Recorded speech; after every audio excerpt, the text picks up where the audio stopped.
السلام علیکم عزیز طلباء و طالبات.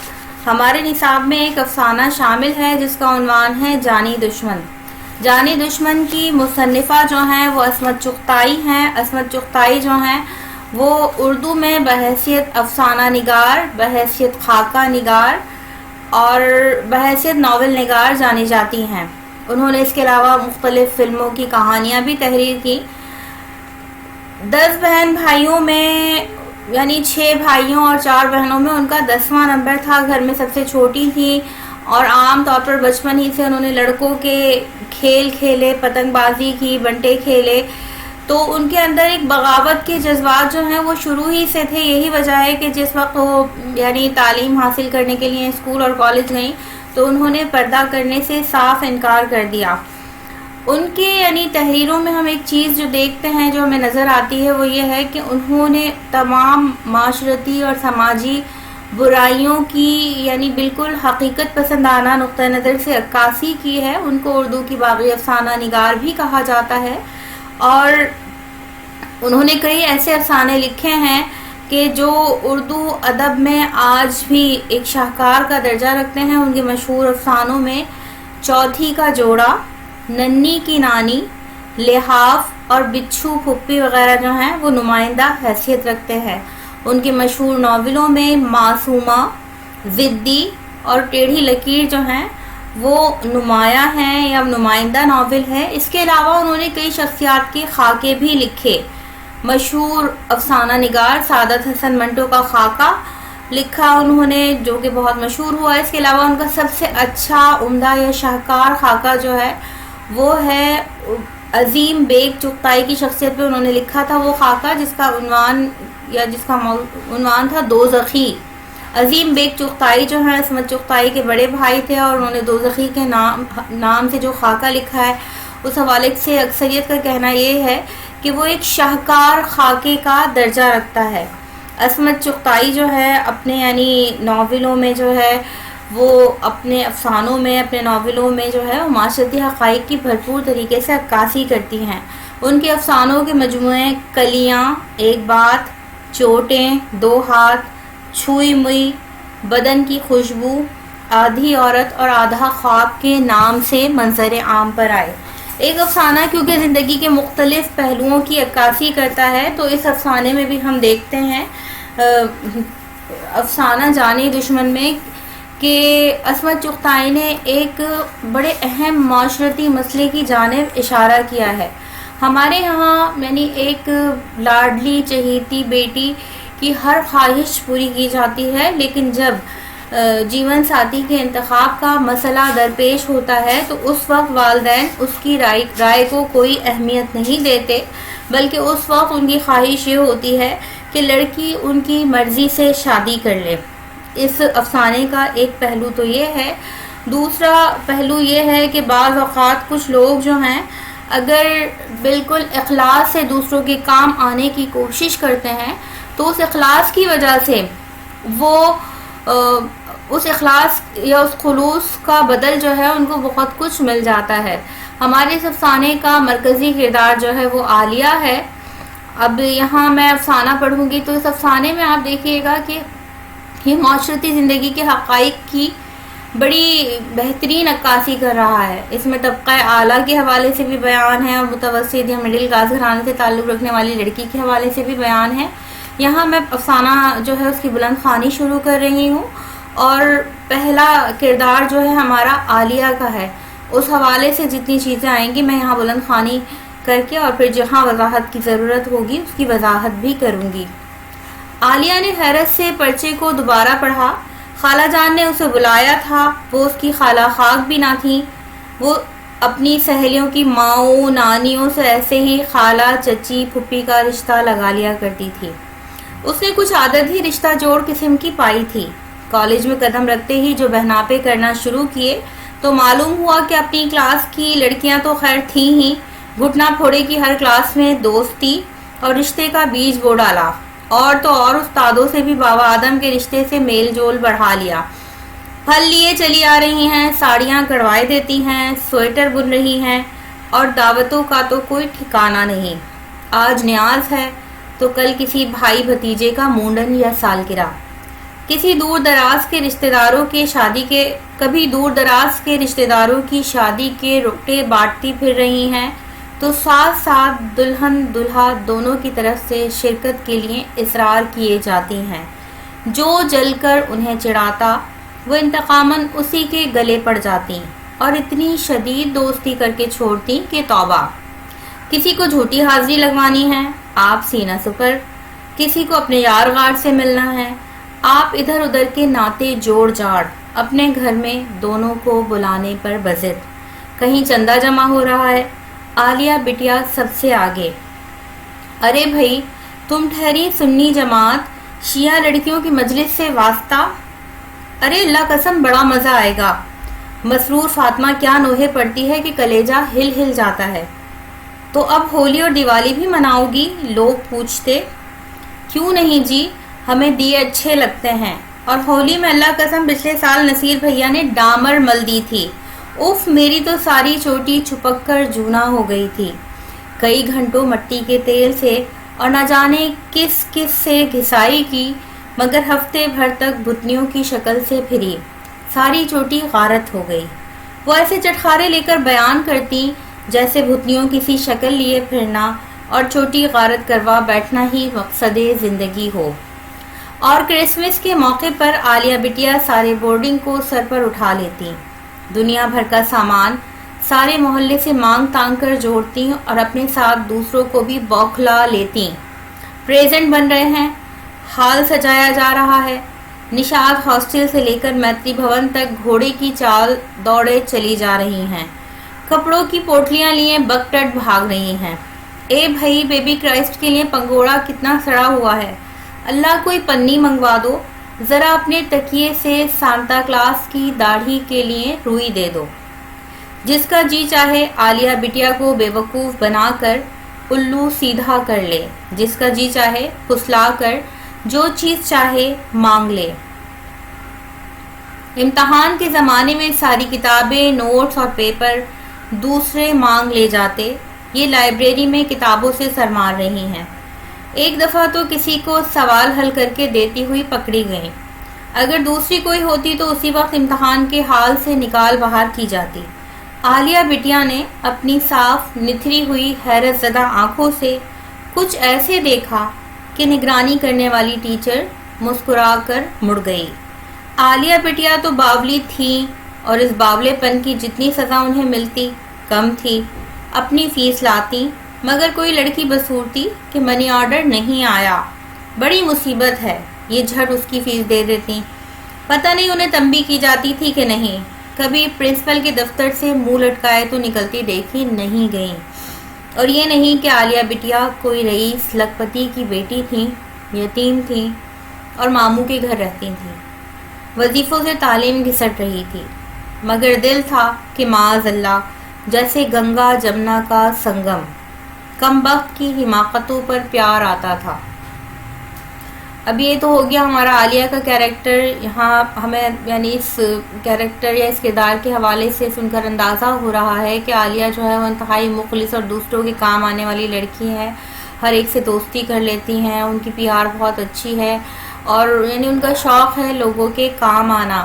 وہ اس حوالے سے نہ فرقے کو دیکھتی ہیں، نہ مسلک کو دیکھتی ہیں، نہ مذہب کو دیکھتی ہیں، جس کسی سے ان کی دوستی ہوتی ہے اس کی تقریبات پہ بھی شامل ہوتی ہیں اور اس کے لیے سب کچھ کرنے کے لیے تیار رہتی ہیں۔ اب یہاں ہم دوسرا کردار ہے عالیہ کی دوست کا، اس کے حوالے سے پڑھیں گے۔ رضو بٹیا نے پھر کوئی سور پن کیا جو خالہ جان نے بلا بھیجا۔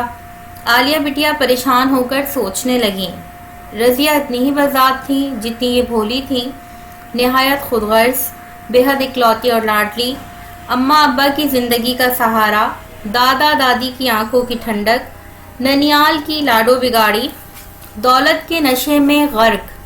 اور لڑکیاں تو ان سے سیدھی طرح بات کرنا بھی اپنی حد تک سمجھتی تھیں، مگر عالیہ بٹیا تو ان پر بھی حسب عادت ٹوٹ پڑی۔ لوگوں نے بہت سمجھایا بجھایا، خوش آمدی اور چاپلوس کہا، خود رضیہ نے یہی سمجھا کہ وہ ان کی موٹر میں لفٹ لینے کے لیے مکھن چپڑ رہی ہیں، مگر وہ بھلا ماننے والی تھی، کلیجہ نکال کر تھما دیا اور بالکل بے غرض، مجال ہے جو موٹر میں لفٹ لے جائیں، وہی اپنے رکشے میں کھچڑ کھچڑ کرتی آتی جاتی۔ نہیں بھنو، کلوا غریب کیا کہے گا؟ کلوا آپ کا چہیتا رکشے والا تھا، جس کے ہر سال وہ راکھی باندھ کر 1 روپیہ نیک پا کر جامے سے باہر ہو جایا کرتی تھیں۔ کلوا کچھ اور پیاروں سے کم لاڈلا نہیں تھا۔ ہاں، فیضو درزی کی اور بات تھی، سارے بورڈنگ سے سلائی مانگ مانگ کر اسے دلواتی تھیں، اس کی ایسی پبلسٹی کرتی تھی کہ سب سمجھتے تھے اس پر لٹو ہیں۔ بوڑھا ہے تو کیا ہوا، یہ بھی سڑن ہے، مگر وہ لٹو کس پر نہیں تھیں۔ ان کی بوکھلاہٹوں پر غصہ آتا تھا، مگر انہیں اس غصے پر پیار آتا تھا۔ رستم پشتم خالہ جان کے ہاں پہنچی۔ صاف ظاہر ہو رہا تھا کہ کچھ گڑبڑ ہے۔ رزو بٹیا کی ناک لال پکوڑا ہو رہی تھی، خالہ جان ٹھنڈی سانسیں بھر رہی تھی۔ اللہ تمرا کہا تو بہت مانت ہے رزو، تم ہی اوقات سمجھاؤ، خالہ جان نے منہ بسور کر کہا۔ عالیہ تمہارا کہنا تو رضیہ بہت مانتی ہے، تم ہی اس کو سمجھاؤ، خالہ جان نے منہ بنا کر کہا۔ عالیہ بٹیا ہل گئیں۔ او نادرا کے پیچھے ہلکان ہوئی رہی ہے، ہم کہہ دیا کہ بٹیا ہمری لاس پر سے برات جیے، ہم تم کا بھنگی کا دیے دیں بھلا۔ وہ نادر کے پیچھے ہلکان ہو رہی ہے، ہم نے کہہ دیا ہے کہ تمہاری برات جو ہے ہماری لاش پر سے آئے گی، ہم تمہاری شادی بھنگی سے کر دیں گے، لیکن نادر سے نہیں کریں گے۔ اے ہے خالہ جان، نادر میں ایسی کون سی برائی ہے؟ زندگی میں پہلی بار انہوں نے کسی کی عرض داشت میں عیب نکالا، ورنہ عادتاً انہیں خالہ جان اور نادر دونوں کی حمایت میں چکر گھنی ہو جانا چاہیے تھا۔ ان کا کلیجہ تو ہر ایک کے لیے پھٹنے لگتا تھا۔ اے بیٹا، او نکما دو کوڑی کا جلاہا، او کی اتنی ہمت کہ ہمری بٹیا کا بہکائے کہ جائیداد پہ دانت نہ کوسے۔ ارے بیٹا، وہ نکما دو کوڑی کا جلاہا، اس کی اتنی ہمت کہ ہماری جائیداد پر اس نے نیت لگائی ہوئی ہے۔ یہاں عالیہ بٹیا قائل ہو گئی، واقعی رزو بٹیا کی جائیداد پر دانت نکوسنے کا نادر میاں کو کوئی حق نہیں پہنچتا، مگر اب کیا کیا جائے؟ رزو بٹیا ایک دم دل کے ہاتھوں بے بس ہو چکی ہیں، دن کا چین اور راتوں کی نیند اڑی ہوئی ہے، نادر کے لیے جان دینے کو تیار ہیں۔ اے ہے بھائی، اللہ نہ کرے، عالیہ نے انہیں کلیجے سے لگا کر کہا۔ نہیں سچ اللہ، اب ہم ان کے بغیر زندہ نہیں رہ سکتے، اللہ ہمیں تھوڑی سی سنکھیا لا دو، سنکھیا زہر کو کہتے ہیں۔ حسب عادت عالیہ بٹیا کہنے والی تھی، ابھی لو یہ کون سی بڑی بات ہے، مگر پھر خودکشی کا خیال آیا تو لرز اٹھی، کہنے لگی تمہارے دشمن کھائیں سنکھیا، میں سمجھاتی ہوں خالہ جان کو۔ مگر جب خالہ جان نے بھی ان سے سنکھیا لانے کی فرمائش کی تو عالیہ بٹیا کے کلیجے پر آرے چلنے لگے۔ وہ جو کسی کے چہرے پر میل آتے دیکھ کر لرز اٹھیں، خودکشی کی دھمکیوں سے ادمری نہ ہو جائیں تو اور کیا کریں گی۔ 2-3 دن تو ایسی ویران اور پراگندہ پھری کہ ہم سب سمجھے چلو عالیہ بی کی مٹی عزیز ہو گئی، انہیں ضرور کسی نہایت آدمی سے عشق ہو گیا ہے۔ اے بھائی، لعنت ہے عشق پر، یہاں پر کشتوں کے کشتے لگنے والے ہو رہے ہیں اور تم لوگوں کو مذاق سوج رہا ہے۔ مر جائے گی کمبخت رزو، وہ روحانسی ہو گئی۔ ارے تو شادی کر لے نادر سے، اس میں کیا ہے، وہ کوئی بچی تھوڑی ہے۔ تو خالہ جان مر جائیں گی۔ ارے ہٹاؤ، کوئی نہیں مرتا۔ ارے اب تو لوگ ہیضہ طاعون کے مارے نہیں مرتے، تو بیچارے عشق کی کیا بساط ہے۔ کہنا کیا، بس بھگوا دو اسے نادر کے ساتھ۔ مگر جب وہ نہایت خوشی خوشی رزو بٹیا کو بھگوانے پہنچی تو وہ پسر گئیں اور خاندان کی ناک لے دوڑیں۔ لیکن عالیہ بٹیا کوئی معمولی وکیل نہیں تھی، انہوں نے رزو کو چاروں شانے چت گرا دیا، ایسے کہ انہیں نادر کے ساتھ بھاگنے کے سوا اور ہر شے ناممکن نظر آنے لگی۔ آخر انہوں نے دبی زبان سے اقرار کیا کہ بھاگ تو بے شک جائیں مگر نے اتنا بڑا منہ پھاڑ کر عالیہ بٹیا کو ششوپنج میں ڈال دیا۔ بٹیا بھاگیں تو جائیداد سے قطعی ہاتھ دھونے پڑیں گے، سو تو ہے، مگر نادر کے لیے تو تم ہر قربانی دینے کو تیار ہو۔ انہوں نے کچ بحثی شروع کر دی۔ یہی تو عالیہ بٹیا میں خرابی تھی کہ رات کو دن کہنا شروع کریں گی تو بس اڑیل ٹٹو کی طرح کہتی ہی چلی جائیں گی۔ ان کا کیا ہے، وہ ماموں کے ٹکڑوں پر پلی، انہوں نے وہ سکھ کہاں جھیلے جو بیچاری رزو بٹیا کی گھٹی میں پڑ چکے ہیں۔ کھری دری اور میلی توشک پر سونے والی نرم گدوں کی کمبخت عادت کو کیا جانے. سال میں 6 جوڑوں میں گزر کرنے والی کو کیا پتا کہ جب الماریاں کپڑوں سے اٹاٹ ہو جائیں تو لباس کے چناؤ میں کیسے کیسے پاپڑ بیلنے پڑتے ہیں. الو بٹیا کا ایک چپل پھٹ جاتا ہے تو کہیں جا کے دوسرا پہن سکتی ہیں، مگر وہ غریب جس کے پاس 50 جوڑی جوتے ہوں وہی انتخاب کی درد سری سمجھ سکتی ہے. رزو بی کی مجبوریوں پر غور کر کے عالیہ کی آنکھیں چھلک اٹھی اور خالہ جان کو راضی کرنے پر جٹ گئیں کہ وہ ہنسی خوشی بیٹی کی شادی نادر سے کر کے اسے کوئی عمدہ سی نوکری دلوا دیں. مگر خالہ جان مردار ایک اڑیل ٹس سے مس نہ ہوئی. تم اوکا سمجھاؤ، تم اسے سمجھاؤ. کس کو؟ اوکا نادر کا سمجھاؤ، یعنی اس نادر کو سمجھاؤ کہ بٹیا کو پھانسنے کا خیال چھوڑ دے. حد ہو گئی، یعنی اتنی سیدھی بات اور الو بٹیا کو نہ سوجھی. سچ تو ہے، نادر کو کیوں نہ سمجھایا جائے، سمجھدار آدمی ہے، ضرور سمجھ جائے گا. ٹاپتی خاک چھانتی تیرے میرے وسیلے سے ملاقات کرنے پہنچی.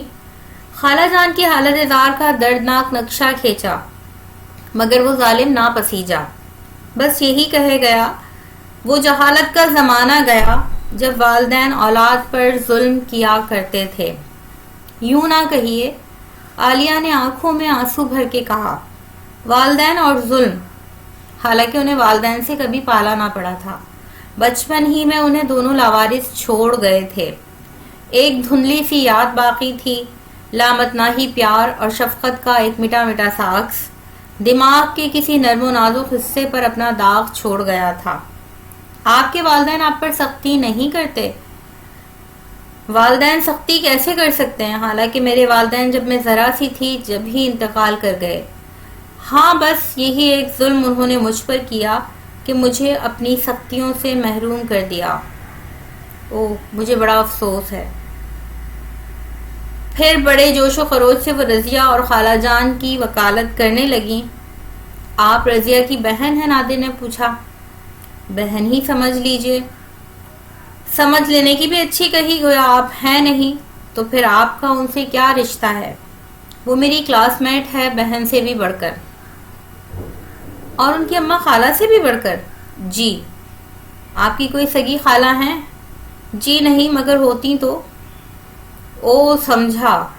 تو آپ کوشش کریں گے کہ رضیہ کو بلا دوں؟ جی. ان کی احمق والدہ کی خوشنودی کے لیے؟ جی ہاں. دوسرے، رضیہ بھی کم سن ہے، اپنا برا بھلا نہیں سمجھتی. یہ آپ سے کس نے کہا؟ نادر نے کٹتی ہوئی آواز میں پوچھا. جی. الو بٹیا بوکھلا گئیں. کمبخت کی کیسی گہری گہری آنکھیں تھیں، جیسے 2 کنویں کہ آدمی ڈوبتا ہی چلا جائے. ہائے بیچاری رزو. خالہ جان نے اس نے جلدی سے پوچھا. جی ہاں. الو بٹیا جلدی میں کہہ گئی. آپ کی کیا عمر ہوگی؟ اس نے وکیلوں جیسی جرح جاری رکھی. جی، مگر میری عمر سے اور رضیہ کی زندگی سے کیا واسطہ؟ وہ بڑی مستعدی سے بولی. یوں ہی میں نے پوچھا. رضیہ مجھ سے بہت چھوٹی ہے. بہت چھوٹی ہے؟ ہاں یقیناً ہوگی. عالیہ نے بڑے وقار سے کہا. یہی کوئی 2-1.5 سال. جی. اچھا ایک بات بتائیے، آپ کی خالہ جان وہی نا، وہ آپ کی کفیل ہیں؟ نہیں، مجھے اسکالرشپ ملتا ہے. اوہ، آپ غلط سمجھے، ایسی کوئی بات نہیں. میں اپنے ماموں میاں کے ساتھ رہتی ہوں. وہ بھی آپ کی کسی کلاس فیلو کے باپ ہیں؟ نہیں، وہ تو میرے سگے ماموں ہیں. تو پھر آپ جو رضیہ کو میرے چنگل سے چھڑانا چاہ رہی ہیں، اس میں آپ کا کیا فائدہ ہے؟ نادر نے بدتمیزی سے پوچھا. وہ میری بڑی پیاری دوست ہے. عالیہ بٹیا اس قسم کے تحقیر آمیز جملوں کی عادی تھی. ان کے ماتھے پر شکن بھی نہ پڑی. اور آپ سمجھتی ہیں کہ میں اتنا خطرناک آدمی ہوں کہ رضیہ کو میرے چنگل سے چھڑانا ثواب کا کام ہے؟ نادر کا چہرہ تمتما اٹھا. جی نہیں، یہ بات تو نہیں. میں خطرناک نہیں. توبہ کیجیے، آپ تو بڑے شریف آدمی ہیں. مگر جی شکریہ. ہاں مگر یہ کہ آپ نکمے. او سوری. کہیے تکلف کی کیا بات ہے؟ نادر نے دانت پیس کر کہا. نہ کمائیں نہ دھمائیں، رضیہ کی جائیداد پر انہوں نے ہکلا کر سر جھکا لیا۔ کسی کو بھی سخت سست کہنے کی انہیں عادت نہ تھی۔ نادر کا پارا چڑھ گیا۔ اس نے الو بٹیا کو کھری کھری سنا دی کہ وہ خود چونکہ اوروں کی خیرات پر پلی ہیں، اس لیے انہیں روپے کے علاوہ کچھ نظر نہیں آتا، اپنی طرح دوسروں کو بھی سمجھتی ہیں۔ الو بٹیا نے بالکل برا نہیں مانا، واقعی وہ وظیفوں کے بلبوتے پر زندہ تھیں، اور وظیفے بھی ایک طرح کی خیر خیرات ہی ہوتے ہیں۔ ہوں تو میرا اور رضیہ کا کوئی جوڑ نہیں، نادر پھنکارا۔ جی نہیں، وہ نازوں کی پالی عیش و عشرت کی عادی ہے۔ بڑی ڈٹائی سے الو بٹیا ڈٹی رہی۔ اچھا میرا اور آپ کا تو جوڑ ہے؟ نادر کمینے پن پر اتر آیا، مگر بٹیا کچھ نہ سمجھی، جھٹ بولی، جی ہاں، کیونکہ میں بقول آپ کے خیرات پر پلی ہوں۔ میرے لیے تو مامو جان کہتے ہیں بس کوئی شریف آدمی۔ ایک دم الو بٹیا چپ ہو گئیں، کیونکہ نادر نہایت بدذاتی سے مسکرا رہا تھا۔ ہائے یہ کیا کہہ گئیں؟ میں شریف آدمی ہوں؟ اس نے آنکھیں ترچھی کر کے پوچھا۔ جی، الو بٹیا بری طرح بوکھلا کر بھاگ کھڑی ہوئی۔ پکا لوفر ہے، رضیہ کی جان چھوٹی تو میرے پیچھے لگ لیا۔ انہوں نے ایک دم لائبریری میں دکھڑا رونا شروع کیا۔ رضیہ کی جدائی میں نادر پاگل ہو رہا تھا۔ اس نے انہیں دھمکی دی کہ تم نے میری کٹی کروائی ہے، اب تم ہی سنبھالو، نہیں تو چلا میں گومتی میں۔ گومتی جو ہے وہ ایک دریا کا نام ہے جس میں لوگ چھلانگ لگا کے خودکشی کیا کرتے تھے اس وقت۔ رضو بٹیا منیر میاں کے پکچر پوسٹ کارڈ دیکھ دیکھ کر نادر کو بھول چلی تھیں۔ منیر میاں سے رضیہ کی والدہ نے ان کا رشتہ طے کر دیا تھا، اور منیر میاں جو ہے وہ اٹلی میں تھے اور ان کے آنے پر شادی قرار پائی تھی۔ اور اب نادر الو بٹیا کا جانی دشمن ہو رہا ہے، ان کے گھر پر حملہ شروع کر دیا ہے۔ مامو جان مومانی جان بجائے ڈانٹنے کے اس کی خاطر کرتے ہیں۔ الو نے بہت چاہا کہ اسے نادر بھائی جان کہے، مگر اس نے واضح کر دیا کہ اگر لفظ بھائی نہ استعمال کریں تو زیادہ موزوں رہے گا۔ ویسے یہ قاضی لوگ تو سب بھائی بھائی کی دو لفظوں میں ایسی کی تیسی کر کے رکھ دیتے ہیں، اور منیر میاں ہیں کہ آنے کا نام نہیں لیتے۔ اگر یہ کچھ چہ چپڑ کرتی ہیں تو نادر دھمکاتا ہے کہ پھر رضو کو ورغلانے لگے گا۔ خیر سے بٹیا کا نکاح ہو جائے تو پھر مردود کو تھتا بتا دی جائے گی، مگر وہ تو انتقام لینے پر تلا ہوا ہے اور الو بٹیا کی مٹی پلید کر کے رہے گا، کیونکہ اس نے مامو میاں کو پیغام بھی دے دیا ہے۔ جب انہوں نے کہا لڑکی سے پوچھ کر جواب دیں گے تو نامراد بولا میں نے ان کا اندیا لے لیا ہے۔ اندیا کا بچہ۔ الو بٹیا دھارو دھار روتی تھیں اور نادر کی جان کو کوستی تھیں۔ ٹھیک ہے، نادر جو ہے وہ رضیہ کو چھوڑ کر جو ہے عالیہ کے پیچھے لگ گیا، اس کے گھر آنا جانا شروع کیا، اس کے ماموں کو جو ہے وہ عالیہ کا رشتہ بھی دے دیا۔ اور جب ماموں نے کہا کہ وہ لڑکی سے پوچھ کر جواب دیں گے تو نادر نے کہا کہ میں نے لڑکی سے پوچھ کر ہی رشتہ دیا ہے، اس کی رضامندی سے ہی رشتہ دیا ہے۔ لیکن عالیہ جو ہے وہ رضیہ کو بچانے کے چکر میں کچھ نہیں بول سکی، خاموش ہی رہی، بس غصہ کرتی تھیں، روتی تھیں، لیکن اس کے علاوہ کچھ نہیں کر سکی۔ بھائی یہ اچھی مصیبت ہے، ہم لوگ بھی ان کے ساتھ مل کر کوستے۔ یوں ایک یتیم لڑکی کی زندگی کے در پر ہونا کہاں کی انسانیت ہے۔ کھسیانی بلی کھمبا نوچے۔ رضیہ بی نے پتا کاٹ دیا تو وہ اس بیچاری کا دشمن ہو گیا۔ 2 دن الو بٹیا جو ہیں غائب رہیں، پھر جو کالج آئیں تو دیکھ کر کلیجہ منہ کو آنے لگا۔ پٹی ہوئی صورت، جیسے مہینوں کی بیمار، جھکی جھکی روئی ہوئی آنکھیں، سر پر دوپٹہ زور سے منڈھے۔ لڑکیوں نے عیادت کی غرض سے چاروں طرف سے گھیر لیا۔ دوپٹہ سرکا تو ہاتھوں کے طوطے اڑ گئے، مانگ قوس و قزح بنی ہوئی جگمگا رہی تھی۔ مٹھیاں کھولی تو ارمانوں کا خون ہنا کا رنگ باندھ رہا تھا۔ اف! اور الو بٹیا ایک ایک کے گلے لگ کر سسک رہی تھیں۔ یعنی کئی دن کے بعد جب عالیہ کالج آئی تو تمام لڑکیوں نے اس کو چاروں طرف سے گھیر لیا۔ جیسے ہی سر پہ سے دوپٹہ ہٹا تو اس کے سر پر بین تھا، افشاں یا گلیٹر جو ہے وہ ڈلا ہوا تھا، اور ہاتھوں پر ایسی مہندی لگی ہوئی تھی جیسے دلہنوں کی لگی ہوئی ہوتی ہے، جس سے اس بات کا احساس ہوا کہ عالیہ کی شادی جو ہے وہ نادر سے ہو چکی ہے۔ صبر کرو الو پیاری، سب نے تسلی دی۔ کیسے صبر کروں میری بہن، اس نے تو مجھے کہیں منہ دکھانے کا نہ رکھا۔ ہائے خالہ جان میرے جنم میں تھوک رہی ہیں۔ اس شخص کی مکاری دیکھو، مامو میاں تک کو نہ بتایا کہ مڈل ایسٹ میں کوئی 1,500 کی نوکری لگ گئی ہے۔ منیر میاں نے اٹلی میں کسی فرنگن سے شادی کروا لی، کر ڈالی. اب خالہ جان کوس رہی ہیں کہ میں نے ان کی رزوں کے منگیتر کو ورغلا کر خود پھانس لیا. الو بٹیاں ہچکیوں سے روتی رہیں اور امتحان کے بعد ان کا جانی دشمن انہیں لے کر مڈل ایسٹ کی طرف اڑ گیا. یعنی نادر نے جو ہے عالیہ اور اس کے ماموں کو بھی نہیں بتایا تھا کہ اس کو دبئی میں اس وقت 1,500 ہزار کی نوکری مل گئی، جو اس وقت لاکھوں کی مالیت کی نوکری ہوتی ہے. اور جب رضیہ اور اس کی والدہ کو یہ پتہ چلا کہ عالیہ جو ہے اس کی شادی نادر سے ہو گئی ہے اور نادر کو اس طرح مڈل ایسٹ میں نوکری مل گئی ہے، تو رضیہ کی والدہ نے عالیہ کو جگہ جگہ بدنام کرنا شروع کر دیا کہ اس نے رضیہ کے منگیتر کو پھانس کر شادی کی ہے. لیکن پھر یہ جانی دشمن جو ہے وہ عالیہ کا جانی دشمن جو ہے اس کو لے کر دبئی یا مڈل ایسٹ چلا گیا. اس افسانے میں یعنی 3 کیریکٹرز جو ہیں وہ نمایاں ہیں. عالیہ ہے جو غریب گھر کی ایک یتیم و یسیر لڑکی ہے جس کی پرورش ماموں کر رہے ہیں، جو کالج میں اپنے اساتذہ کے ساتھ، اپنے دوست احباب کے ساتھ انتہائی مخلص ہے اور ہر ایک کے کام آنا اپنا فرض سمجھتی ہے. دوسری لڑکی رضیہ ہے جو انتہائی نکچڑی ہے، مغرور ہے، بدتمیز ہے، لاڈو پلی لڑکی ہے، اور جو نادر جیسے غریب لڑکے سے شادی تو کرنا چاہتی ہے لیکن اس کے خاطر اپنی زندگی کے عیش و آرام کو نہیں چھوڑنا چاہتی، کیونکہ اس کو پتا ہے کہ اگر وہ یہ تمام چیزیں چھوڑ کر چلی گئی تو آگے اس کا گزارا نہیں ہو پائے گا. اور جب اس کی والدہ اس کی منیر میاں سے منگنی کر دیتی ہیں تو رضیہ سکون اور اطمینان سے بیٹھ جاتی ہے. وہ سوچتی ہے کہ آگے اس کو بڑی پرتعیش زندگی جو ہے وہ ملے گی، آسائشات سے بھرپور زندگی ملے گی. تو لیکن اور عالیہ جو ہے وہ نادر کا اپنے گھر آنا جانا اس لیے نہیں روکتی کہ اگر وہ اس کو روکے گی تو وہ دوبارہ رضیہ سے دوستی کر لے گا، اس کے گھر آنا جانا شروع کر دے گا، اس سے رابطہ رکھنا شروع کر دے گا. تو عالیہ اس لیے نہیں روکتی، وہ سوچتی ہے کہ رضیہ کی جب منیر سے شادی ہو جائے گی تو پھر میں نادر کو منع کر دوں گی. لیکن اس سے پہلے ہی نادر عالیہ کے ماموں کو رشتہ دیتا ہے اور کہتا ہے کہ میں عالیہ کی مرضی سے ہی یہ شادی کرنا چاہ رہا ہوں. تو ماموں سوچتے ہیں کہ ایک یتیم و یسیر لڑکی کے لیے اس سے بہتر اور موزوں رشتہ نہیں مل سکے گا. وہ فوراً ہی عالیہ کی شادی جو ہے وہ نادر سے کر دیتے ہیں. لیکن شادی کے بعد پتہ چلتا ہے کہ نادر کو مڈل ایسٹ میں 2,000 کی نوکری مل گئی ہے، جو آج سے 1-1.5 صدی قبل اگر ہم دیکھتے ہیں تو ہمیں اندازہ ہوتا ہے کہ اس وقت 1,500-2 ہزار روپے کی رقم جو ہے وہ بہت بڑی رقم ہوا کرتی تھی.